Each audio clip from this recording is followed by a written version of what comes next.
ನಿಮ್ಮ ಡಾಕ್ಟರ್ ವಿಶೇಷ ನೇರ ಪ್ರಸಾರ ಕಾರ್ಯಕ್ರಮಕ್ಕೆ ಸ್ವಾಗತ. ನಾನು ಶುಭಶ್ರೀ ಜೈನ್. ಒತ್ತಡದ ಜೀವನ, ಬದಲಾಗುತ್ತಿರುವ ಜೀವನ ಶೈಲಿ, ಜನರಿಗೆ ನೂರಾರು ಆರೋಗ್ಯ ಸಮಸ್ಯೆ. ಯಾವ ಸಮಸ್ಯೆಗೆ ಯಾವ ಚಿಕಿತ್ಸೆ ಅನ್ನೋದೇ ದೊಡ್ಡ ಚಿಂತೆ. ಇಂತಹ ಸಮಸ್ಯೆ ಇರೋರಿಗೆ ಒಂದೇ ವೇದಿಕೆಯಲ್ಲಿ ಸಿಗುತ್ತೆ ಉತ್ತರ. ಇದೇ ಟಿವಿ9ನ ವಿಶೇಷ ಕಾರ್ಯಕ್ರಮ ನಿಮ್ಮ ಡಾಕ್ಟರ್.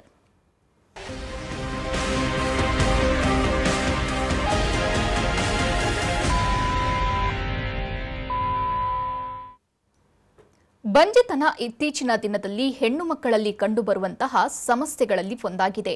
ಕಲುಷಿತ ಗಾಳಿ, ಪೋಷಕಾಂಶರಹಿತ ಆಹಾರ, ಅನುಚಿತ ಜೀವನ ಶೈಲಿ, ತಿಂಗಳ ಋತುಚಕ್ರದಲ್ಲಿ ಕ್ರಮಬದ್ಧತೆ ಇಲ್ಲದಿರುವುದು ಕೂಡ ಬಂಜೆತನಕ್ಕೆ ಕಾರಣವಾಗಬಹುದು. ತಾಯ್ತನ ಅನುಭವಿಸಬೇಕು ಎನ್ನುವರು ಮಕ್ಕಳನ್ನ ಪಡೆಯುವಲ್ಲಿ ಶೂನ್ಯ ಕಾಣ್ತಿದ್ದಾರೆ. ಆದರೆ ಆಧುನಿಕ ಶಸ್ತ್ರಚಿಕಿತ್ಸೆ ಹಾಗೂ ಆರೈಕೆಗಳಿಂದ ಗರ್ಭಕೋಶವನ್ನ ಫಲವತ್ತತೆಯಿಂದ ಕೂಡಿರುವಂತೆ ಮಾಡಬಹುದು. ಮಕ್ಕಳನ್ನ ಪಡೆಯುವ ಆಸೆ ಬಿಟ್ಟವರು ಸಹ ತಮ್ಮ ಕನಸನ್ನ ನನಸಾಗಿಸಿಕೊಳ್ಳಬಹುದು. ಪ್ರಸ್ತುತ ವೈದ್ಯಕೀಯ ಜಗತ್ತಿನಲ್ಲಿ ಇಂತಹ ಸಮಸ್ಯೆಗಳಿಗೆ ಸೂಕ್ತ ಪರಿಹಾರಗಳಿದ್ರೂ ಇದಕ್ಕೆ ಸಂಬಂಧಿಸಿದ ಮಾಹಿತಿ, ವಿಚಾರಗಳ ಕೊರತೆ ಇದೆ. ಬಂಜೆತನದಿಂದ ಕೀಳರಿಮೆಗೆ ಒಳಗಾಗಿ ಖಿನ್ನರಾಗ್ತಿದ್ದಾರೆ. ಆದರೆ ಪೂರಕ ಚಿಕಿತ್ಸೆ ಮೂಲಕ ಮಕ್ಕಳನ್ನ ಪಡೆಯಬಹುದು. ಈ ಬಗ್ಗೆ ಹೆಚ್ಚಿನ ಮಾಹಿತಿ ನೀಡಲಿದ್ದಾರೆ ಹೋಮಿಯೋಕೇರ್ ಇಂಟರ್ನ್ಯಾಷನಲ್ನ ವೈದ್ಯರಾದ ಆನಂದ್. ಡಾಕ್ಟರ್, ಕಾರ್ಯಕ್ರಮಕ್ಕೆ ಸ್ವಾಗತ. ನಮಸ್ಕಾರ. ಟಿವಿ ಸ್ಕ್ರೀನ್ನಲ್ಲಿರುವಂತಹ ಸಂಖ್ಯೆಗೆ ಕರೆ ಮಾಡುವ ಮೂಲಕ ತಾವು ಡಾಕ್ಟರ್ ಜೊತೆ ನೇರವಾಗಿ ಮಾತನಾಡಬಹುದು. ಡಾಕ್ಟರ್, ಇವತ್ತು ನಾವು ಇನ್ಫರ್ಟಿಲಿಟಿ ಬಗ್ಗೆ ಮಾತನಾಡಲಿಕ್ಕಿದ್ದೇವೆ. ಇನ್ಫರ್ಟಿಲಿಟಿ ಅನ್ನೋ ಪದಾನೇ ಒಂಥರ ಅನಿಸುತ್ತೆ ಕೇಳೋದಕ್ಕೆ. ಅಂಥದ್ರಲ್ಲಿ ಈ ಸಮಸ್ಯೆ ಅನುಭವಿಸುವವರ ಮನಸ್ಥಿತಿಯನ್ನ ನಾವು ಊಹಿಸೋಕ್ಕೂ ಸಾಧ್ಯ ಇಲ್ಲ. ಮೊದಲನೇದಾಗಿ ಈ ಬಂಜೆತನ ಕಾಣಿಸೋದಕ್ಕೆ ಕಾರಣ ಏನು? ಅದೇ ಇನ್ಫರ್ಟಿಲಿಟಿ ಅಥವಾ ಬಂಜೆತನ ಅಂತ ಏನು ಹೇಳ್ತೀವಿ, ಸೊ ಅದು ಯೂಶುವಲಾಗಿ ಇದೊಂದು ಕಂಡೀಷನ್ ಅಂತ ಹೇಳ್ತೀವಿ. It is not A disease ಅಂತ ಹೇಳ್ತೀವಿ. ಇದೊಂದು ಸಮಸ್ಯೆ ಅಲ್ಲ, ಇದೊಂದು ಕಂಡೀಷನ್. ಅದು ಬರೋದಕ್ಕೆ ಹಲವಾರು ಥರದ ಒಂದು ಕಾರಣಗಳಿರುತ್ತೆ. ಪ್ರಮುಖವಾಗಿ ಮದುವೆಯಾಗಿ ಸುಮಾರು 12 ತಿಂಗಳು ಅಥವಾ 1 ವರ್ಷ ದಲ್ಲಿ ಯಾವುದೇ ಥರ ಒಂದು ಕಾಂಟ್ರಾಸೆಪ್ಟಿವ್ಸ್ ಅಥವಾ ಯಾವುದೇ ಥರ ಒಂದು ಫ್ಯಾಮಿಲಿ ಪ್ಲಾನಿಂಗ್ ಮೆಥಡ್ಸ್ ಯೂಸ್ ಮಾಡದೆ ಕನ್ಸೀವ್ ಆಗದಂಥ ಒಂದು ಕಪಲ್ಸ್ನ ನಾವು ಜನರಲ್ ಆಗಿ ಇನ್ಫರ್ಟೈಲ್ ಕಪಲ್ಸ್ ಅಥವಾ ಇನ್ಫರ್ಟಿಲಿಟಿ ಅಂತ ಜನರಲ್ ಆಗಿ ಟರ್ಮ್ ಮಾಡ್ತಕ್ಕಂಥದ್ದು ಇರುತ್ತೆ. ಸೊ ಇದು ಬರೋದಕ್ಕೆ ಹಲವಾರು ಥರದ ಕಾರಣಗಳಿರುತ್ತೆ. ಪ್ರಮುಖವಾಗಿ ಮಹಿಳೆಯಲ್ಲಿ ಇರ್ತಕ್ಕಂಥ ಒಂದು ಸಮಸ್ಯೆ, ಸುಮಾರು ಒಂದು 60% ಕೇಸಲ್ಲಿ ಫಿಮೇಲ್ ಇನ್ಫರ್ಟಿಲಿಟಿಗೆ ಸಂಬಂಧಪಟ್ಟಂಥ ಕಾರಣದಿಂದ ಆಗ್ತಕ್ಕಂಥದ್ದು ಇರುತ್ತೆ. ಇನ್ನು ಒಂದು 25 to 30% ಕೇಸಲ್ಲಿ ಮೇಲ್ ಕಾಸಸ್ ಇಂದ ಆಗ್ತಕ್ಕಂಥದ್ದು. ರಿಮೈನಿಂಗ್ 10-15% ವಿತೌಟ್ ಎನಿ ಕಾಸ್ ಅಥವಾ ಕಂಬೈನ್ಡ್ ಕಾಸ್ ಅಂತ ಹೇಳ್ತೀವಿ. ಇಬ್ಬರಲ್ಲೂ ಸಮಸ್ಯೆ ಇರ್ಬೋದು ಅಥವಾ ಕೆಲವೊಬ್ಬರಲ್ಲಿ ಒಂದು 10% ಕಂಡೀಷನ್ಸ್ ಅಲ್ಲಿ ಯಾರಿಗೆ ತರ ಏನು ಸಮಸ್ಯೆ ಇಲ್ಲದೆ ಕೂಡ ಆಗ್ತಕ್ಕಂಥದ್ದು ಇರುತ್ತೆ. ಅದನ್ನ ಅನ್ಎಕ್ಸ್ಪ್ಲೈನ್ಡ್ ಇನ್ಫರ್ಟಿಲಿಟಿ ಅಂತ ಹೇಳ್ತೀವಿ. ಸೊ ಹಾಗಾಗಿ ಫೀಮೇಲ್ಸ್ ಬಗ್ಗೆ ನಾವು ಹೇಳಿದಾಗ ಹಲವಾರು ಥರದ ಒಂದು ಕಾಸಸ್ನ ನಾವು ಫೈಂಡ್ ಔಟ್ ಮಾಡ್ತೀವಿ. ಅದರಲ್ಲಿ ಪ್ರಮುಖವಾದಂಥದ್ದು ಒಂದು ಮೇಜರ್ ಆಗಿ ಒಂದು ಹಾರ್ಮೋನಲ್ ಇಂಬ್ಯಾಲೆನ್ಸ್ ಆಗುವಂಥದ್ದು, ಎಸ್ಪೆಷಲಿ ಮೆನ್ಸ್ಟ್ರುಯಲ್ ಸೈಕಲ್ ಇರೆಗ್ಯುಲರ್ ಆಗುವಂಥದ್ದು ಅಥವಾ PCOD ಅನ್ನೋ ಒಂದು ಸಮಸ್ಯೆ ಅತಿ ಸಾಮಾನ್ಯವಾಗಿ ಕಾಣಿಸ್ಕೊಳ್ತಾ ಇರುವಂಥದ್ದು.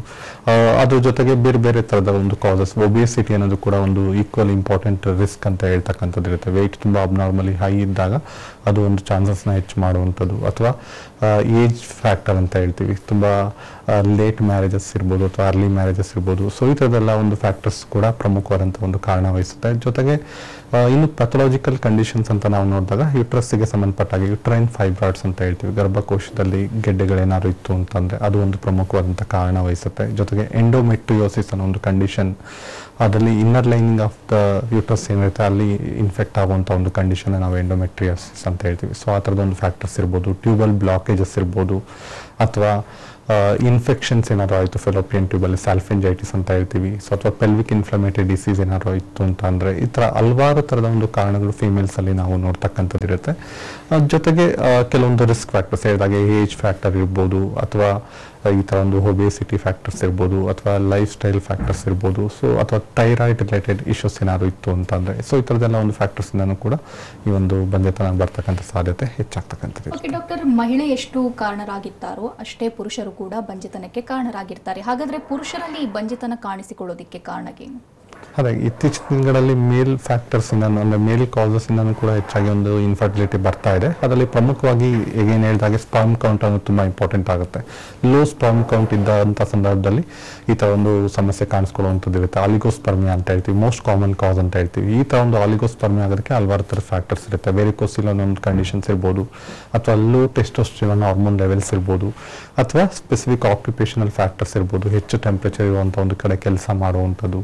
ಸೊ ಈ ಥರದ್ದೆಲ್ಲ ಒಂದು ಫ್ಯಾಕ್ಟರ್ಸ್ ಇದ್ದಂಥವರಲ್ಲಿ ಅಥವಾ ಹೆಚ್ಚು ಎಕ್ಸೆಸಿವ್ ಹ್ಯಾಬಿಟ್ಸ್ ಇದ್ದಂಥವರಲ್ಲಿ, ಸ್ಮೋಕಿಂಗ್, ಆಲ್ಕೋಹಾಲ್ ಇರ್ಬೋದು ಅಥವಾ ಟೊಬ್ಯಾಕೋ ಚೀವಿಂಗ್ ಇರ್ಬೋದು, ಸೊ ಈ ಥರದ್ದು ಇದ್ದಂಥವರಲ್ಲಿ ಒಂದು ರಿಸ್ಕ್ ಅನ್ನೋದು ಜಾಸ್ತಿ ಆಗ್ತಕ್ಕಂಥದ್ದು ಇರುತ್ತೆ. ಇನ್ನು ಕೆಲವೊಬ್ಬರಲ್ಲಿ ಕಂಪ್ಲೀಟ್ ಕೌಂಟ್ ನಿಲ್ಲಿರುತ್ತೆ, ಅಜೋಸ್ಪರ್ಮಿಯಾ ಅಂತ ಹೇಳ್ತೀವಿ, ಅಥವಾ ಕೆಲವೊಬ್ಬರಲ್ಲಿ ಮಾರ್ಫಾಲಜಿಕಲ್ ಫ್ಯಾಕ್ಟರ್ಸ್ ಅಲ್ಲಿ ಅಬ್ನಾರ್ಮಲ್ ಕಾಣುತ್ತೆ, ಅಸ್ಟೆನೋಸ್ಪರ್ಮಿಯಾ ಅಂತ ಹೇಳ್ತೀವಿ. ಅಂದ್ರೆ ಈ ಕೌಂಟ್ಗೆ ಸಂಬಂಧಪಟ್ಟಾಗೆ ಹಲವಾರು ಥರದ ಒಂದು ಫ್ಯಾಕ್ಟರ್ಸ್ ಇರುತ್ತೆ. ಸೊ ಹಾಗಾಗಿ ಹಲವಾರು ಥರದ ಒಂದು ಕ್ರೈಟೀರಿಯಾಸ್ ಅಲ್ಲಿ ವ್ಯತ್ಯಾಸ ಆದಾಗ ಈ ಒಂದು ಇನ್ಫರ್ಟಿಲಿಟಿ ಸಮಸ್ಯೆ ಬರ್ತಕ್ಕಂಥ ಸಾಧ್ಯತೆ ಜಾಸ್ತಿ ಆಗ್ತಕ್ಕಂಥದ್ದು ಇರುತ್ತೆ. ಅಂಡ್ ಕೆಲವೊಬ್ಬರಲ್ಲಿ ಹೇಳಿದಾಗ ಇಬ್ಬರಲ್ಲೂ ಸಮಸ್ಯೆಯಿಂದನೂ ಕೂಡ ಬರ್ತಕ್ಕಂಥ ಚಾನ್ಸಸ್ ಹೆಚ್ಚಾಗ್ತಕ್ಕಂಥದ್ದು. ಓಕೆ ಡಾಕ್ಟರ್, ಒಬ್ರು ಕಾಲರ್ ಇದ್ದಾರೆ, ಲಕ್ಷ್ಮಿ ಅಂತ ದಾವಣಗೆರೆಯಿಂದ ಕರೆ ಮಾಡಿದ್ದಾರೆ. ನಮಸ್ತೆ ಲಕ್ಷ್ಮಿ ಅವರೇ. ಹಲೋ ಮೇಡಮ್, ನಮಸ್ತೆ. ಡಾಕ್ಟರ್ ಇದ್ದಾರೆ, ಮಾತನಾಡಿ. ಹಲೋ ಸರ್, ದಾವಣಗೆರೆಯಿಂದ. ಹೇಳಿಮ್ಮ. ಸರ್, ನಮ್ಗೆ ಈಗ 27 ಇಯರ್ಸ್. ಸರಿ ಸರ್, ಈಗ 2 ಇಯರ್ಸ್ ಆಯ್ತು ಮ್ಯಾರೇಜ್ ಆಗಿ, ಇನ್ನೂ ಮಕ್ಕಳಾಗಿಲ್ಲ. ಓಕೆ. ಬಟ್ ನಂದು ಪೀರಿಯಡ್ ಇರ್ರೆಗ್ಯುಲರ್ ಇದೆ. ಓಕೆ. ಟ್ರೀಟ್ಮೆಂಟ್ ತಗೋತಾ ಇದೀವಿ, 6 ಮಂತ್ ಆಯ್ತು. ಸರಿ. ಇಂಜೆಕ್ಷನ್ ಕೊಟ್ಟಿದ್ದಾರೆ ಸರ್, ಇದು ಲೆಟ್ರೋಜಲ್ ಟ್ಯಾಬ್ಲೆಟ್ ಕೊಟ್ಟು, ಆಮೇಲೆ 10,000 HG ಇಂಜೆಕ್ಷನ್ ಕೊಟ್ಟಿದ್ದಾರೆ. ಓಕೆ. ಬಟ್ ಎಗ್ ರಿಲೀಸ್ ಆಗ್ತಿಲ್ಲ ಸರ್ ಅದು. ಓಕೆ. ಸ್ಕ್ಯಾನಿಂಗ್ ಮಾಡಿಸಿದಿರಮ್ಮ? ಹಾ ಸರ್, ಸ್ಕ್ಯಾನಿಂಗ್ ಎಲ್ಲ ಮಾಡಿದೀವಿ, ಎಕ್ಸ್ ಎಲ್ಲ ಚೆನ್ನಾಗಿದೆ ಅಂತ ಹೇಳ್ತಾರೆ, ರಿಸಲ್ಟ್ ಎಲ್ಲ ಚೆನ್ನಾಗಿದೆ ಅಂತಾನು ಹೇಳಿದ್ದಾರೆ. ಅಲ್ಟ್ರಾಸೌಂಡ್ ಸ್ಕ್ಯಾನ್ ಅಲ್ಲಿ ಏನ್ ಪ್ರಾಬ್ಲಮ್ ಏನಾದ್ರು ಇದೆ ಅಂತ ಹೇಳಿದ್ರಾ? ಇಲ್ಲ ಸರ್, ಆ ತರದ್ದು ಏನು ಮಾಡ್ಸಿಲ್ಲ, ಬೇರೆ ಏನು ಹೇಳಿಲ್ಲ. ಅವರು ಟ್ಯೂಬ್ ಟೆಸ್ಟ್ ಮಾಡ್ತಿದ್ದಾರೆ, ಓಕೆ. ಅದ್ರಲ್ಲಿ ಏನು ಪ್ರಾಬ್ಲಮ್ ಇಲ್ಲ ಅಂತಾರೆ. ಅದು ಚಾನ್ಸ್ ಇದೆ ಅಂತಾರೆ ಸರ್, ಬಟ್ 6 ಮಂತ್ ಇಂದನೂ ಎಗ್ ರಿಲೀಸ್ ಆಗ್ತಿಲ್ಲ ಸರ್ ಅದು. ಓಕೆ. ನಿಮಗೆ ಈ ಹಾರ್ಮೋನಲ್ ಸೈಕಲ್ ಇರೆಗ್ಯುಲರ್ ಅಂತ ಹೇಳಿದ್ರಲ್ಲ, ಅದು ಯಾವಾಗಿಂದ ಇರೋದು? ಅದೇ ತರ ಇದೆ ನನಗೆ, ಅಷ್ಟು ಕಂಪಲ್ಸರಿ ರೆಗ್ಯುಲರ್ ಅಂತಿಲ್ಲ. ಅದೇ ಯಾವಾಗಿಂದ ಇದೆ ಅಮ್ಮ? ಆಗ್ತಿತ್ತು. ಇದು ಯಾವಾಗಿಂದ ಇದೆ ಸಮಸ್ಯೆ? ಮೆಚೂರ್ಡ್ ಆಗಿಂದಾನು ಇದೆ ಸರ್ ಆ ತರದ್ದು. ವೆಯ್ಟ್ ಏನಾದ್ರು ಹೆಚ್ಚಾಗಿದೆಯಾ?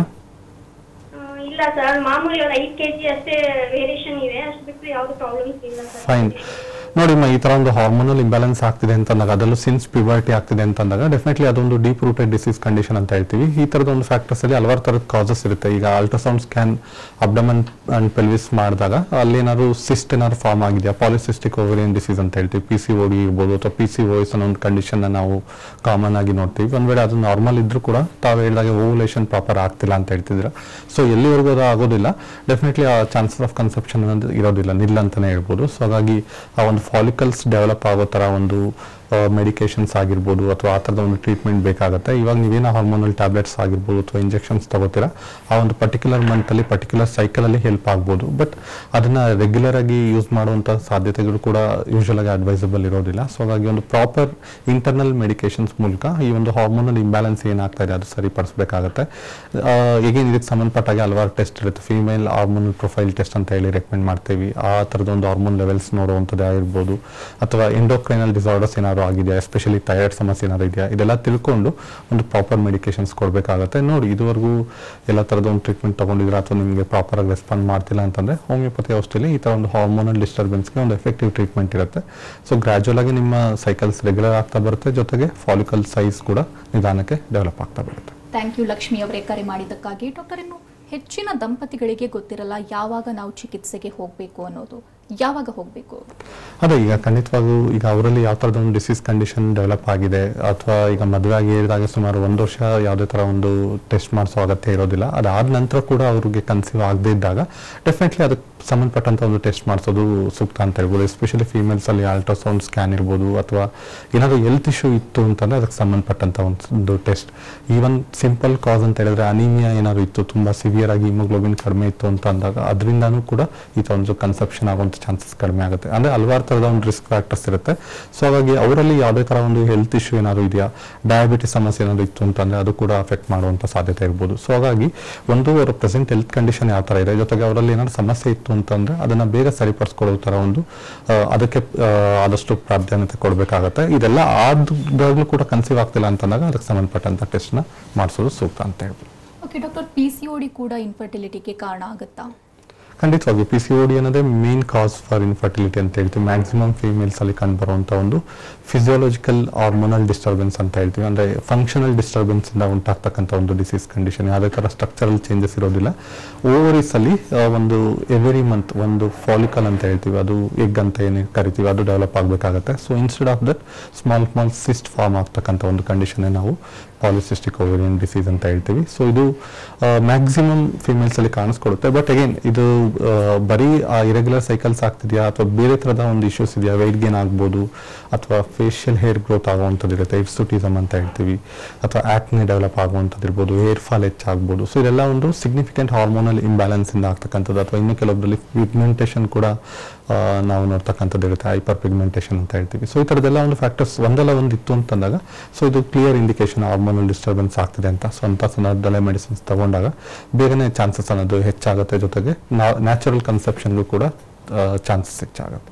ಓಕೆ ಡಾಕ್ಟರ್, ಒಬ್ಬ ದಂಪತಿ ಇವಾಗ ಬಂಜಿತನ ಇದ್ರೆ ಯಾವೆಲ್ಲ ಟೆಸ್ಟ್ಗಳನ್ನು ಮಾಡಬೇಕಾಗುತ್ತೆ? ಅದೇ ಯೂಶುವಲ್ ಆಗಿ ಫೀಮೇಲ್ಸ್ ಅಲ್ಲಿ ಅವರ ಒಂದು ಕ್ಲಿನಿಕಲ್ ಕಂಡೀಷನ್ ಯಾವ ತರ ಇದೆ, ಪ್ರೆಸೆಂಟ್ ಕಂಡೀಷನ್ ಏನಿದೆ ಅದನ್ನ ನೋಡಬೇಕಾಗುತ್ತೆ. ನಂತರದಲ್ಲಿ ಟೆಸ್ಟ್ ರೆಕಮೆಂಡ್ ಮಾಡುವಂಥದ್ದು ಇರುತ್ತೆ. ಎಸ್ಪೆಷಲಿ ಹೇಳಿದಾಗೆ ಒಂದು ಫೀಮೇಲ್ ಹಾರ್ಮೋನಲ್ ಪ್ರೊಫೈಲ್ ಟೆಸ್ಟ್ ಅಂತ ಹೇಳ್ತೀವಿ. ಎಸ್ಪೆಷಲಿ ಮೇಜರ್ ಹಾರ್ಮೋನ್ಸ್ ಇರುತ್ತೆ, ಪ್ರೊಲಾಕ್ಟಿನ್ ಅಥವಾ LH FSH ಅಂತ ಹೇಳ್ತೀವಿ. ಸೊ ಈ ಥರದ ಒಂದು ಹಾರ್ಮೋನ್ಸ್ ಇರ್ಬೋದು, ಅಥವಾ ಈಸ್ಟ್ರೋಜನ್ ಅಂಡ್ ಪ್ರೊಜೆಸ್ಟ್ರಾನ್ ಅಂತ ಒಂದು ಹಾರ್ಮೋನ್ಸ್ ಟೆಸ್ಟ್ ಇರ್ಬೋದು. ಇದ್ರ ಜೊತೆಗೆ ಅಬ್ಡಾಮಿನಲ್ ಸೋನೋಗ್ರಫಿನ ಜನರಲ್ ಆಗಿ ರೆಕಮೆಂಡ್ ಮಾಡುವಂಥದ್ದು ಇರುತ್ತೆ. ಇಷ್ಟಲ್ಲಿ ಕ್ಲಿಯರ್ ಆಗಿ ಐಡೆಂಟಿಫೈ ಮಾಡ್ಬೋದು. ಇನ್ನು ಕೆಲವೊಬ್ಬರಲ್ಲಿ ಥೈರಾಯ್ಡ್ ಟೆಸ್ಟ್ ಇರ್ಬೋದು ಅಥವಾ CBC ಅಂತ ಹೇಳ್ತೀವಿ, ಕಂಪ್ಲೀಟ್ ಬ್ಲಡ್ ಕೌಂಟ್. ಇದೆಲ್ಲ ಮಾಡಿಸಿದಾಗ ಏನಾದರೂ ರಿಸ್ಕ್ ಫ್ಯಾಕ್ಟರ್ಸ್ ಇತ್ತು ಅಂತಂದ್ರೆ ಗೊತ್ತಾಗುತ್ತೆ. ಮೇಲ್ಸಲ್ಲಿ ಎಗೇನ್ ಸೆಮೆನ್ ಅನಾಲಿಸಿಸ್ ಮಾಡಿಸಿದಾಗ ಸ್ಪರ್ಮ್ ಕೌಂಟ್ ಇರ್ಬೋದು ಅಥವಾ ಮೊಟಿಲಿಟಿ ಇರ್ಬೋದು, ಮಾರ್ಫಾಲಜಿ ಇರ್ಬೋದು, ಎಲ್ಲ ಥರದ ಒಂದು ಫ್ಯಾಕ್ಟರ್ಸ್ನ ಐಡೆಂಟಿಫೈ ಮಾಡಿ ಯಾರಲ್ಲಿ ಸಮಸ್ಯೆ ಇದೆ ಅಥವಾ ಯಾವ ಥರದ ಒಂದು ಕಾಸ್ ಇದೆ ಇದೆಲ್ಲದೂ ಕೂಡ ಫೈಂಡ್ ಔಟ್ ಮಾಡೋದಕ್ಕೆ ಸಾಧ್ಯ ಆಗುತ್ತೆ ಅಂತ ಹೇಳಿ. ಓಕೆ ಡಾಕ್ಟರ್, ಕಾಲರ್ ಇದ್ದಾರೆ, ಭಾಗ್ಯ ಅಂತ ಬೀದರ್ನಿಂದ ಕರೆ ಮಾಡಿದ್ದಾರೆ. ನಮಸ್ತೆ ಭಾಗ್ಯ ಅವರೇ. ನಮಸ್ತೆ ಡಾಕ್ಟರ್ ಇದ್ದಾರೆ, ಸಮಸ್ಯೆ ಹೇಳ್ಕೊಡಿ ಸರ್. ನಮಸ್ಕಾರ. ನಮಸ್ತೆ ಅಮ್ಮ. ಸರ್ ಇದು ಯಾವ ತರ ಟ್ರೀಟ್ಮೆಂಟ್ ತಗೊಂಡ್ರೆ ಇದಾಗುತ್ತೆ ಸರ್? ನಮ್ಗೆ 10 years ಮೇಲಾಯ್ತು. ಓಕೆ. ಆದ್ರೆ ಯಾವ ಸಮಸ್ಯೆನೂ ಬಗೆಹರಿತಾ ಇಲ್ಲ. ನಾವು ಟ್ರೀಟ್ಮೆಂಟ್ ತಗೋತಾನೆ ಇದೀವಿ ಕಂಟಿನ್ಯೂ ಆಗಿ, ಆದ್ರೆ ನಮ್ಮ ಮಕ್ಕಳು ಆಗ್ತಾ ಇಲ್ಲ. ಏಜ್ ಎಷ್ಟಮ್ಮ ನಿಮ್ದು? ನಮ್ಗೆ ಇವಾಗ 38 ಸರ್. ಓಕೆ. ಒಂದ್ಸತಿನೂ ಕನ್ಸೀವ್ ಆಗಿಲ್ವಾ? ಇಲ್ಲ ಸರ್, ಆಗಿಲ್ಲ. ಓಕೆ. ಟೆಸ್ಟ್ ಎಲ್ಲ ಮಾಡಿಸಿದ್ದೀರಾ? ಎಲ್ಲ ಟೆಸ್ಟ್ ಮಾಡ್ತೀನಿ. IVF 2 ಸರಿ ಮಾಡಿಸಿದೆ, ಅದು ಟೆಸ್ಟ್ ಫೇಲ್ಯೂರ್ ಆಗಿದೆ. ಓಕೆ. ಅಲ್ಲ, ಸ್ಕ್ಯಾನ್ ಮಾಡಿಸಿದಾಗ ಏನಾದ್ರು ಪ್ರಾಬ್ಲಮ್ ಇದೆ ಅಂತ ಏನಾದ್ರು ಹೇಳಿದ್ರಾ? ಇಲ್ಲ ಸರ್, 1 ಟ್ಯೂಬ್ ಬ್ಲಾಕ್ ಇದೆ, 1 ಟ್ಯೂಬ್ ಮಾತ್ರ ಓಪನ್ ಇದೆ ನಂದು. ಓಕೆ. ಹಾಗಾಗಿ ನಾನು IVF ಗೆ ಟ್ರೈ ಮಾಡಿದೆ 2 ಸರಿ, ಆದ್ರೂ ಇದು ಆಗ್ತಾ. ಓಕೆ, ಫೈನ್ ಅಮ್ಮ. ಈಗ ಅಲ್ಟ್ರಾಸೌಂಡ್ ಸ್ಕ್ಯಾನ್ ಎಲ್ಲ ನಾರ್ಮಲ್ ಇದೆಯಾ? Pelvic scan? ಹಾ ಸರ್, ಎಲ್ಲ ನಾರ್ಮಲ್ ಇದೆ. ಓಕೆ. ಹೆಲ್ತ್ ಇಶ್ಯೂ ಏನಾದ್ರು ಇದೆಯಾ? ಹೆಲ್ತ್ ಇಶ್ಯೂ ಏನಿಲ್ಲ ಸರ್. PCOD ಇದೆ ಅಂತಲೇ ಟ್ರೀಟ್ಮೆಂಟ್ ಕೊಟ್ಟರು ಸ್ಟಾರ್ಟಿಂಗ್ ಅಲ್ಲಿ. ಓಕೆ. ಆಮೇಲೆ ಟ್ರೀಟ್ಮೆಂಟ್ ತಗೊಂಡೆ. ಆಮೇಲೆ ಗರ್ಭಕೋಶ ಚಿಕ್ಕದಿದೆ ಅಂತ ಹೇಳಿದ್ರು ಸ್ವಲ್ಪ ದಿವಸ. ಆಮೇಲೆ ಅದಕ್ಕೂ ಟ್ರೀಟ್ಮೆಂಟ್ ತಗೊಂಡೆ. ಓಕೆ. ಆದ್ರೂ ಎಲ್ಲೂ ಇದು ಒಂದ್ಸರಿನೂ ಇದು ಆಗಿಲ್ಲ. ನಾನು 2-3 ಕಡೆ ಟ್ರೈ ಮಾಡಿದೆ. ಓಕೆ, ಫೈನ್ ಅಮ್ಮ. ಕೊನೆಯಲ್ಲ IVF ಹೋಗಿ 2 ಸರಿ ಮಾಡಿಸಿದೆ, IVF ಇದು ಆಗಿಲ್ಲ. ಓಕೆ, ಫೈನ್ ಅಮ್ಮ. ನೋಡಿ, ಈಗ ನೀವು ಹೇಳ್ತಿರೋ ಹಾಗೆ ಮಲ್ಟಿಪಲ್ ಕಂಪ್ಲೇಂಟ್ಸ್ ಇದೆ ಅಂತ ಹೇಳ್ತಿದ್ದೀರಾ. ಜೊತೆಗೆ ಇನ್ನೊಂದು ಏನು ಫ್ಯಾಕ್ಟರ್ ಅಂತ ಅಂದ್ರೆ, ಈಗ ಮದುವೆ ಆಗಿ ಸುಮಾರು 10 years ಆದ್ರೂ ಒಂದ್ಸತಿನೂ ಕನ್ಸೀವ್ ಆಗದಿದ್ದಂಥ ಕಂಡೀಷನ್ ನಾವು ಪ್ರೈಮರಿ ಇನ್ಫರ್ಟಿಲಿಟಿ ಅಂತ ಹೇಳ್ತೀವಿ. ಕೆಲವೊಬ್ಬರಲ್ಲಿ ಕನ್ಸೀವ್ ಆಗ್ತಾರೆ ಬಟ್ ಕಂಟಿನ್ಯೂ ಆಗೋದಿಲ್ಲ, ಪ್ರೆಗ್ನೆನ್ಸಿ ಅಥವಾ ಅಬಾರ್ಷನ್ಸ್ ಆಗುತ್ತೆ, ಅಂಥದ್ದನ್ನ ಸೆಕೆಂಡರಿ ಇನ್ಫರ್ಟಿಲಿಟಿ ಅಂತ ಹೇಳ್ತೀವಿ. ನಿಮ್ಮಲ್ಲಿ ಈ ಒಂದು ಪ್ರೈಮರಿ ಇನ್ಫರ್ಟಿಲಿಟಿ ಅನ್ನೋ ಒಂದು ಕಂಡೀಷನ್ ಇಂದ ನಿಮಗೆ ತೊಂದರೆ ಉಂಟಾಗ್ತಾ ಇರೋದು. ಯೂಶುವಲ್ ಆಗಿ ಹೇಳಿದಾಗ ಈಗ ಒಂದು ಫ್ಯಾಕ್ಟರ್ PCOD ಅಂತ ಹೇಳಿದ್ರೆ, ಜೊತೆಗೆ ಸ್ಮಾಲ್ ಯೂಟ್ರಸ್ ಅಥವಾ ಇನ್ಫ್ಯಾಂಟಲ್ ಯೂಟ್ರಸ್ ಅಂತ ಹೇಳಿದ್ರಿ, ಅಥವಾ ಟ್ಯೂಬಲ್ ಬ್ಲಾಕೇಜ್ ಅಂದ್ರೆ ಈ ತರ ಒಂದು ಮಲ್ಟಿಪಲ್ ಕಂಪ್ಲೇಂಟ್ಸ್ ಇದ್ದಾಗ ಒಂದು ಚಾನ್ಸಸ್ ಅನ್ನೋದು ಕಡಿಮೆ ಆಗುತ್ತೆ. ಸೊ ಆ ಥರದಲ್ಲಿ ಇವಾಗ ಅಟ್ ಪ್ರೆಸೆಂಟ್ ಕಂಡೀಷನ್ ಅಲ್ಲಿ ನಿಮ್ದು ಯಾವ ತರ ತೊಂದರೆ ಆಗಿದೆ ಅದನ್ನ ತಿಳ್ಕೊಬೇಕಾಗತ್ತೆ.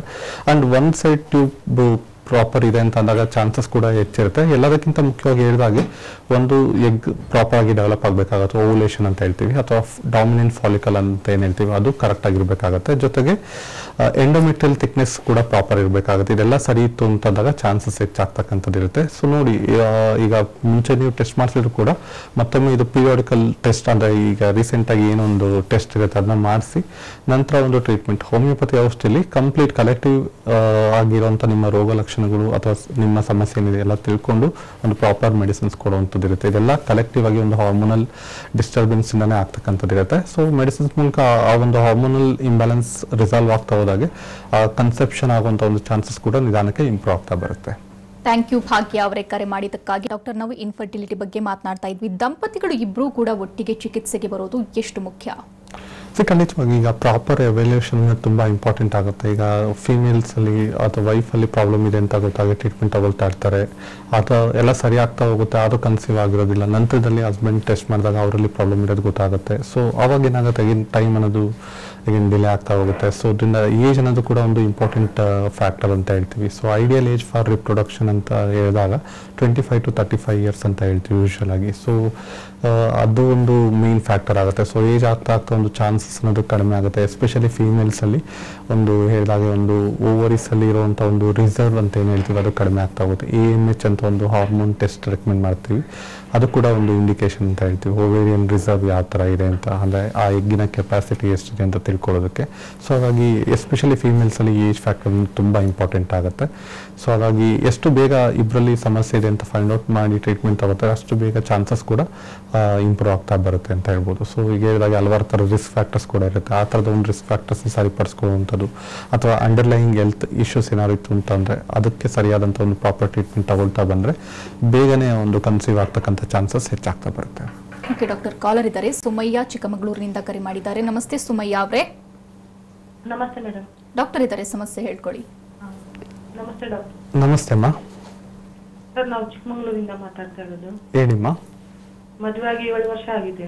ಓಕೆ. ಒಂದ್ಸತಿ ಮಗುನೂ ಆಗಿತ್ತು. ಸರಿ. ಆ ಮಗು ಬಿಡ್ಸ್ ಬಂತು ತೀರ್ಕೊಂತು ಸರ್. ಓಕೆ. ಮತ್ತೊಂದ್ಸರಿ 2 ವರ್ಷ ಬಿಟ್ಟು ಮತ್ತೆ ಟ್ರೀಟ್ಮೆಂಟ್ ಮಾಡಿಸ್ದೆ. ಸರಿ. ಮತ್ತೆ ಪ್ರೆಗ್ನೆಂಟ್ ಆಯ್ತು. ಓಕೆ. 4 ತಿಂಗಳು ಆದ್ರೂ ಮಗುಗೆ ಹಾರ್ಟ್ ಬೀಟ್ ಇರ್ಲಿಲ್ಲ. ಓಕೆ. ಮತ್ತೆ ಆಗಿಲ್ಲ ಸರ್. ಈಗ ನಿಮ್ಮ ಏಜ್ ಎಷ್ಟು? ಮಾಡ್ತಿದ್ದೀನಿ. ಓಕೆ. ಸರಿಮ್ಮ, ಏನಾದರೂ ಹೆಲ್ತ್ ಇಶ್ಯೂ ಇದೆಯಮ್ಮ?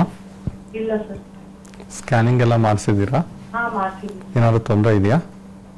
ಏನು ತೊಂದರೆ ಇಲ್ಲ, ಡೇಟ್ ಸರಿ ಆಗಲ್ಲ. ಯಾವಾಗಿಂದ? ಈಗ ಆಗಿಲ್ಲ, 3 ತಿಂಗಳಾಯ್ತು. ಓಕೆ. ಲಾಸ್ಟ್ ಅಬಾರ್ಷನ್ ಯಾವಾಗ ಆಗಿದ್ದು? 2 ವರ್ಷ ಆಯ್ತು. ಓಕೆ. ರೀಸೆಂಟಾಗಿ ಸ್ಕ್ಯಾನಿಂಗ್ ಮಾಡಿಸಿದ್ದೀರಮ್ಮ? ಇಲ್ಲ ಇಲ್ಲ ಮಾಡಿಸಿಲ್ಲ. ಮಾಡಿಸಿಲ್ಲ. ವರ್ಷ ಮೇಲಾಯ್ತು. Okay fine. ಹಸ್ಬೆಂಡ್ಗೆ ಏನಾದರೂ ಟೆಸ್ಟ್ ಮಾಡಿಸಿದ್ದೀರಾ? ಇಲ್ಲ ಮಾಡಿಸಿಲ್ಲ, ಅವರಿಗೆ ಏನು ಪ್ರಾಬ್ಲಮ್ ಅಂತ ಹೇಳಿದ್ರು. ಓಕೆ. ಅಲ್ಲ, ಟೆಸ್ಟ್ ಮಾಡಿಸಿದ್ದೀರಾ? ಸೆಮೆನ್ ಅನಾಲಿಸಿಸ್ ಒಂದ್ಸತಿ ಮಾಡಿಸಿದ್ದೆ. ಫೈನ್ ಉಡುಪಿಯಲ್ಲಿ. ಫೈನ್ ಅಮ್ಮ. ನೋಡಿ, ಈಗ ಪದೇ ಪದೇ ಅಂದರೆ ಅಬಾರ್ಷನ್ಸ್ ಆಗ್ತಿದೆ ಅಥವಾ ಒಂದ್ಸತಿ ಕನ್ಸೀವ್ ಆದಾಗ ಹಾರ್ಟ್ ಬೀಟ್ ಕಾಣಿಸ್ಕೊಂಡಿಲ್ಲ ಅಂತ ಹೇಳ್ತಿದ್ದೀರಾ. ಸೊ ಇದೆಲ್ಲ ಕೆಲವೊಮ್ಮೆ ಏನಾಗುತ್ತೆ, ಇಂಥ ಕಂಡೀಷನ್ ಸೆಕೆಂಡ್ರಿ ಇನ್ಫರ್ಟಿಲಿಟಿ ಅಂತ ಹೇಳ್ತೀವಿ.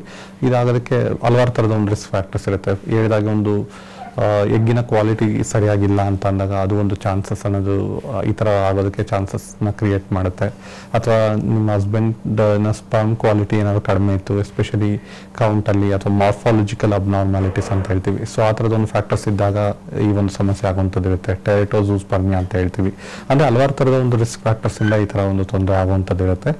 ಸೊ ಆಲ್ರೆಡಿ ಈಗ ಇದೆಲ್ಲ ಒಂದು ಲಾಸ್ಟ್ ಅಲ್ಲೇ ಲಾಂಗ್ ಬ್ಯಾಕಲ್ಲಿ ಟೆಸ್ಟ್ ಮಾಡಿಸಿರೋದ್ರಿಂದ ಒಂದು ರೀಸೆಂಟಾಗಿ ಮತ್ತೊಮ್ಮೆ ಟೆಸ್ಟ್ ಮಾಡಿಸಿದ್ರೆ ಅಟ್ ಪ್ರೆಸೆಂಟ್ ಕಂಡೀಷನಲ್ಲಿ ಯಾವ ಥರ ಇಶ್ಯೂ ಆಗಿದೆ, ಜೊತೆಗೆ ನಿಮಗೂ ಈಗ ಹಾರ್ಮೋನಲ್ ಇಂಬ್ಯಾಲೆನ್ಸಿಂದಾನೇ ಈಗ ಸೈಕಲ್ ಕೂಡ ಆಗ್ತಿಲ್ಲ ಅಂತ ಹೇಳ್ತಿದ್ದೀರಾ. ಸೊ ಇದೆಲ್ಲ ಫೈಂಡ್ ಔಟ್ ಮಾಡಿ ಒಂದು ಪ್ರಾಪರ್ ಟ್ರೀಟ್ಮೆಂಟ್ ಕೂಡ ಅಷ್ಟೇ ಒಂದು ಪ್ರಾಪರಾಗಿ ರೆಗ್ಯುಲರ್ ಆಗಿ ಒಂದು ಸರ್ಟನ್ ಪೀರಿಯಡ್ ಆಫ್ ಟೈಮಲ್ಲಿ ತಗೊಂಡಾಗ ಒಂದು ಎಫೆಕ್ಟಿವ್ ರಿಸಲ್ಟ್ಸ್ ಅನ್ನೋದು ನಿಮಗೆ ಗೊತ್ತಾಗ್ತಾ ಬರುತ್ತೆ. ಸೊ ಸ್ವಲ್ಪ ಟೈಮ್ ತಗೊಳ್ಳೋದು, ತಿರ್ಗಾ ಸ್ಟಾಪ್ ಮಾಡೋದು, ತಿರ್ಗಾ ಆ ಥರ ಮಾಡಿದಾಗ ಏನಾಗುತ್ತೆ, ಹೇಗೇನು ಅದು ಕಂಪ್ಲೀಟ್ ಆಗಿ ನಾರ್ಮಲಿಗೆ ಬರದೆ ಇದೇ ಥರ ತೊಂದರೆ ಆಗ್ತಕ್ಕಂಥ ರಿಸ್ಕ್ ಕೂಡ ತುಂಬ ದಿನದಲ್ಲಿ ನೋಡ್ತಕ್ಕಂಥದ್ದು ಇರುತ್ತೆ. ಸೊ ಹಾಗಾಗಿ ಒಂದ್ಸತಿ ಪ್ರಾಪರ್ ಟ್ರೀಟ್ಮೆಂಟ್ ಶುರು ಮಾಡಿದ್ರೆ ಒಂದು ಸರ್ಟನ್ ಟೈಮ್ವರೆಗೂ ಕಂಟಿನ್ಯೂ ಮಾಡ್ತಾ ಬಂದಾಗ ಚಾನ್ಸಸ್ ಕೂಡ ಇಂಪ್ರೂವ್ ಆಗ್ತಾ ಬರುತ್ತೆ. ಅಥವಾ ನಿಮ್ಮ ಡಿಸೀಸ್ ಕಂಡೀಷನ್ ಸರಿ ಆಯಿತು ಅಂತ ಅಂದಾಗ ನಂತರ ನೀವು ಮೆಡಿಕೇಶನ್ ಸ್ಟಾಪ್ ಮಾಡಿದ್ರು ಕೂಡ ನ್ಯಾಚುರಲ್ ಆಗಿ ಕನ್ಸೀವ್ ಆಗ್ತಕ್ಕಂಥ ಚಾನ್ಸಸ್ ಕೂಡ ಎವ್ರಿ ಮಂತ್ ಇರುತ್ತೆ ಅಂತ ಹೇಳ್ಬೋದು.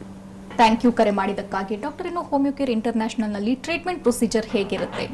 ಅದೇ ಎಸ್ಪೆಷಲಿ ಹೋಮಿಯೋಪತಿ ಮೆಡಿಸಿನ್ಸ್ ಅಲ್ಲಿ ಈ ಥರ ಒಂದು ರೂಟ್ ಕಾಸ್ನ ಫೈಂಡ್ ಔಟ್ ಮಾಡ್ತೀವಿ. ಈಗ ಮ್ಯಾಕ್ಸಿಮಮ್ ಫೀಮೇಲ್ಸ್ ಅಲ್ಲಿ ಈ ಥರದ್ದೆಲ್ಲ ಒಂದು ಹೆಲ್ತ್ ಇಶ್ಯೂ ಬರೋದಕ್ಕೆ ಮೇನ್ ಫ್ಯಾಕ್ಟರ್ ಅಂದರೆ ಹಾರ್ಮೋನಲ್ ಇಂಬ್ಯಾಲೆನ್ಸ್. ಸೊ ಈ ಥರದೊಂದು ಹಾರ್ಮೋನಲ್ ಇಂಬ್ಯಾಲೆನ್ಸ್ ಯಾವ ಕಂಡೀಷನ್ ಇಂದ ಆಗಿದೆ, ಕೆಲವೊಬ್ಬರಲ್ಲಿ ಸ್ಟ್ರೆಸ್ ಇಂಡ್ಯೂಸ್ ಫ್ಯಾಕ್ಟರ್ಸ್ ಇಂದ ಆಗಿರುತ್ತೆ, ಕೆಲವೊಬ್ಬರಲ್ಲಿ ಜೆನೆಟಿಕ್ ಫ್ಯಾಕ್ಟರ್ಸ್ ಇಂದ ಬಂದಿರುತ್ತೆ, ಕೆಲವೊಬ್ಬರಲ್ಲಿ ಯೂಶುವಲ್ ಆಗಿ ಒಂದು ಪ್ಯೂಬರ್ಟಿ ಸ್ಟೇಜಿಂದನೇ ಈ ಥರ ಒಂದು ಸಮಸ್ಯೆ ಆಗಿರೋದು ಇರುತ್ತೆ. ಅಂದರೆ ಹಲವಾರು ಥರದ ಒಂದು ಸ್ಟೇಜಸಲ್ಲಿ ಒಂದು ಹಾರ್ಮೋನಲ್ ಇಂಬ್ಯಾಲೆನ್ಸ್ ಕಾಣಿಸ್ಕೊಂಡಿರುತ್ತೆ. ಸೊ ಈ ಥರ ಒಂದು ರೂಟ್ ಕಾಸ್ನ ಫೈಂಡ್ ಔಟ್ ಮಾಡುವಂಥದ್ದು ಆಗಿರ್ಬೋದು, ಅಥವಾ ಅವರಲ್ಲಿ ಇರುವಂಥ ಒಂದು ರಿಸ್ಕ್ ಫ್ಯಾಕ್ಟರ್, ಒಬೇಸಿಟಿ ಇರ್ಬೋದು, ಅಂಡರ್ ವೇಟ್ ಇರ್ಬೋದು, ಅಥವಾ ಅನಿಮಿಯಾ ಇರ್ಬೋದು. ಸೊ ಹಲವಾರು ಥರದ ಒಂದು ರಿಸ್ಕ್ ಫ್ಯಾಕ್ಟರ್ಸ್. ಸೊ ಅದನ್ನು ಸರಿಪಡಿಸೋ ಥರ ಆಗಿರ್ಬೋದು, ಅಥವಾ ನ್ಯಾಚುರಲ್ ಆಗಿ ಹೇಳೋದಾದರೆ ಒಂದು ಕ್ವಾಲಿಟಿ ಆಫ್ ಎಗ್ನ ಇಂಪ್ರೂವ್ ಮಾಡೋ ಥರ ಆಗಿರ್ಬೋದು. ಅಂದರೆ ಓವರ್ ಆಲ್ ಬಾಡಿ ಫಿಸಿಯಾಲಜಿಕಲ್ ಫಂಕ್ಷನ್ಸ್ನ ಸ್ಟಿಮ್ಯುಲೇಟ್ ಮಾಡೋ ಥರ, ಅಥವಾ ಇಮ್ಯೂನ್ ಸಿಸ್ಟಮ್ ಫಂಕ್ಷನಿಂಗ್ನ ಇಂಪ್ರೂವ್ ಮಾಡೋ ಥರ ಒಂದು ಮೆಡಿಕೇಶನ್ಸ್ ಕೊಟ್ಟಾಗ ಏನಾಗುತ್ತೆ, ನಿಧಾನಕ್ಕೆ ಆ ಒಂದು ಕಂಡೀಷನ್, ಒಂದು ಡಿಸೀಸ್ ಕಂಡೀಷನ್ ಇತ್ತು ಅಂದ್ರೂ ಕೂಡ ರಿಸಾಲ್ವ್ ಆಗುತ್ತೆ. ಒಂದು ವೇಳೆ ಏನು ಸಮಸ್ಯೆ ಇಲ್ಲ, ಅದು ಕನ್ಸೀವ್ ಆಗ್ತಿಲ್ಲ ಅಂದಾಗಲೂ ಕೂಡ ಈ ಒಂದು ಮೆಡಿಕೇಶನ್ಸ್ ಮೂಲಕ ನ್ಯಾಚುರಲ್ ಕನ್ಸೆಪ್ಷನ್ ಆಗುವಂಥ ಚಾನ್ಸಸ್ ಇನ್ಕ್ರೀಸ್ ಆಗ್ತಾ ಬರುತ್ತೆ, ಎಸ್ಪೆಷಲಿ ಫೀಮೇಲ್ಸಲ್ಲಿ. ಅಫ್ಕೋರ್ಸ್ ಮೇಲ್ಸಲ್ಲೂ ಕೂಡ ಹೇಳಿದಾಗ ಒಂದು ಪೀರಿಯಾಡಿಕಲ್ ಚೆಕಪ್, ಅಂದರೆ ಪ್ರಾಪರ್ ಆಗಿತ್ತು, ಕೌಂಟ್ ಎಲ್ಲ ಸರಿ ಇತ್ತು, ಅಥವಾ ಮೊಟಿಲಿಟಿ ಫ್ಯಾಕ್ಟರ್ಸ್ ಎಲ್ಲ ಸರಿ ಇದೆ ಅಂತಂದರೆ ಅವರಲ್ಲಿ ಯಾವುದೇ ಥರ ಟ್ರೀಟ್ಮೆಂಟ್ ಬೇಕಾಗೋದಿಲ್ಲ. ಒಂದು ವೇಳೆ ಸಮಸ್ಯೆ ಇತ್ತು ಅಂತಂದಾಗ ಸೈಮಲ್ಟೇನಿಯಸ್ ಆಗಿ ಮೆಡಿಕೇಶನ್ಸ್ ತಗೊಳ್ತಾ ಬಂದಾಗ ಚಾನ್ಸಸ್ ಕೂಡ ಹೆಚ್ಚಾಗ್ತಾ ಬರುತ್ತೆ ಅಂತ ಹೇಳ್ಬೋದು. ಡಾಕ್ಟರ್, TB ಇರುವಂಥವರು ಸಾಕಷ್ಟು ಕಾಳಜಿ ವಹಿಸಬೇಕಾಗುತ್ತೆ. ಅವರಿಗೆ ಚಿಕಿತ್ಸೆ ಹೇಗಿರುತ್ತೆ? ಖಂಡಿತವಾಗಿ ಈಗ ಏನಾದರೂ ಒಂದು ಅಂಡರ್ಲೈಯಿಂಗ್ ಡಿಸೀಸ್ ಇತ್ತು ಅಂತಂದಾಗ ಅದು ಒಂದು ಫ್ಯಾಕ್ಟರ್ಸ್ ಆಗುತ್ತೆ. ಸೊ ಆ ಥರ ಒಂದು ಟ್ಯೂಬರ್ಕ್ಯುಲೋಸಿಸ್ ಅಥವಾ ಇನ್ಫೆಕ್ಷನ್ಸ್ ಏನಾದ್ರು ಇತ್ತು ಅಂತಂದಾಗ ಅದರಿಂದ ಅಗೇನ್ ಆಸ್ ಎ ಕಾಂಪ್ಲಿಕೇಶನ್ ಆಗಿ ಅದು ಟ್ಯೂಬಲ್ಲಿ ಇನ್ಫೆಕ್ಷನ್ ಆಗ್ತಕ್ಕಂಥ ಫ್ಯಾಕ್ಟರ್ಸ್ ಇರುತ್ತೆ. ಸೊ ಅದು ಒಂದು ಮೇಜರ್ ಇಲ್ನೆಸ್ ಇರೋದ್ರಿಂದ ಅಂಥವರಲ್ಲೂ ಕೂಡ ಕೆಲವೊಬ್ಬರಲ್ಲಿ ಫ್ಯಾಮಿಲಿ ಹಿಸ್ಟ್ರಿ ಅಥವಾ ಪಾಸ್ಟ್ ಹಿಸ್ಟ್ರಿ ನೋಡಿದಾಗ ಆಗಿರೋವಂಥದ್ದು ಇರುತ್ತೆ.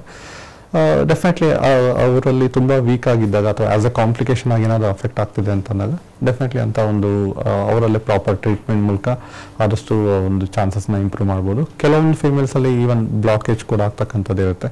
ಟ್ಯೂಬಲ್ ಬ್ಲಾಕೇಜ್ ಎಲ್ಲ ಆದಾಗ ಸ್ವಲ್ಪ ರಿಸ್ಕ್ ಕೂಡ ಜಾಸ್ತಿ ಆಗ್ತಕ್ಕಂಥದ್ದು ಇರುತ್ತೆ ಅಂತ ಹೇಳಿ. ಟ್ಯೂಬಲ್ ಬ್ಲಾಕ್ ಆದರೆ ಏನು ಪರಿಹಾರ ಡಾಕ್ಟರ್? ಅದೇ ಟ್ಯೂಬಲ್ ಬ್ಲಾಕೇಜ್ ಅನ್ನೋದು ಕೂಡ ಮೇಜರ್ ಡಿಸೀಸ್ ಕಂಡೀಷನ್. ಅಂದರೆ ತುಂಬ ಜನರಲ್ಲಿ ಒಂದು ಕನ್ಸೀವ್ ಆಗದೆ ಇರೋದಕ್ಕೆ ಅದು ಒಂದು ಕಾರಣ ಆಗುತ್ತೆ. ಎಲ್ಲ ಥರದ ಒಂದು ಟೆಸ್ಟ್ ಮಾಡಿದಾಗ ಎಕ್ಸೆಪ್ಟ್ ಟ್ಯೂಬ್ ಮಾಡದಿದ್ದಾಗ ಕೊನೆಗೆ ಗೊತ್ತಾಗಿರುತ್ತೆ ಅದು ಟ್ಯೂಬಲ್ ಬ್ಲಾಕೇಜಿಂದ ಕನ್ಸೀವ್ ಆಗ್ತಿಲ್ಲ ಅಂತ. ಯಾಕಂದರೆ ಫೆಲೋಪಿಯನ್ ಟ್ಯೂಬ್ಸಲ್ಲೇ ಈ ಒಂದು ಫರ್ಟಿಲೈಸೇಷನ್ ಆಗ್ತಕ್ಕಂಥದ್ದು ಇರುತ್ತೆ. ಸೊ ಹಾಗೆ ಅದು ಪೇಟೆಂಟ್ ಅಥವಾ ಅದು ಕ್ಲಿಯರ್ ಆಗಿರಬೇಕಾಗತ್ತೆ. ಸೊ ಅದು ಇಲ್ಲದೆ ಇದ್ದಾಗ ಚಾನ್ಸಸ್ ಕೂಡ ಕಡಿಮೆ ಆಗ್ತಾ ಬರುತ್ತೆ. ಕೆಲವೊಬ್ಬರಲ್ಲಿ ಒಂದು ಕಡೆ ಬ್ಲಾಕೇಜ್ ಇರುತ್ತೆ, ಕೆಲವೊಬ್ಬರಲ್ಲಿ ಎರಡು ಕಡೆನೂ ಬ್ಲಾಕೇಜ್ ಇರುತ್ತೆ. ಅದು ಯಾವ ಥರದ ಒಂದು ಬ್ಲಾಕೇಜ್ ಅಥವಾ ಯಾವ ಕಾರಣದಿಂದ ಆಗಿದೆ ಅದನ್ನ ಫೈಂಡ್ ಔಟ್ ಮಾಡಿ ಅದು ಟ್ರೀಟ್ಮೆಂಟ್ ತಗೋಬೇಕಾಗತ್ತೆ. ಕೆಲವೊಬ್ಬರಲ್ಲಿ ರಿಸಾಲ್ವ್ ಆಗುತ್ತೆ, ಕೆಲವೊಬ್ಬರಲ್ಲಿ ಅದನ್ನು ಮೆಕ್ಯಾನಿಕಲಿ ಅದನ್ನು ಸರಿಪಡಿಸುವಂಥ ಚಾನ್ಸಸ್ ಕೂಡ ಇರುತ್ತೆ ಅಂತ ಹೇಳ್ಬೋದು. ಓಕೆ ಡಾಕ್ಟರ್, ಸಾಕಷ್ಟು ಮಾಹಿತಿ ವಿಚಾರಗಳನ್ನು ಹಂಚಿಕೊಂಡ್ರಿ. Thank you so much. ವೀಕ್ಷಕರೇ, ಡಾಕ್ಟರ್ ಆನಂದ್ ಅವರನ್ನ ಭೇಟಿಯಾಗಬೇಕು ಅಂದರೆ ಅಡ್ರೆಸ್ ಪ್ಲೇಟ್ ಇಂತಿದೆ. Homeocare International Private Limited Bengaluru ಶಾಖೆಗಳು ಜಯನಗರ, ಮಲ್ಲೇಶ್ವರಂ, ಇಂದಿರಾನಗರ, HSR ಲೇಔಟ್. ಇತರೆ ಶಾಖೆಗಳು ದಾವಣಗೆರೆ, ಬೆಳಗಾವಿ, ಹುಬ್ಬಳ್ಳಿ, ಶಿವಮೊಗ್ಗ, ತುಮಕೂರು, ವಿಜಯಪುರ, ಬೀದರ್, ಹಾಸನ, ಮೈಸೂರು, ಮಂಗಳೂರು, ಕಲಬುರಗಿ, ಬಳ್ಳಾರಿ. ದೂರವಾಣಿ ಸಂಖ್ಯೆ 9550001133, ಮತ್ತೊಂದು ಸಂಖ್ಯೆ 180010081212. ಇದು ಇವತ್ತಿನ ನಿಮ್ಮ ಡಾಕ್ಟರ್. ನಿರಂತರ ಸುದ್ದಿಗಾಗಿ ನೋಡ್ತಾ ಇರಿ TV9.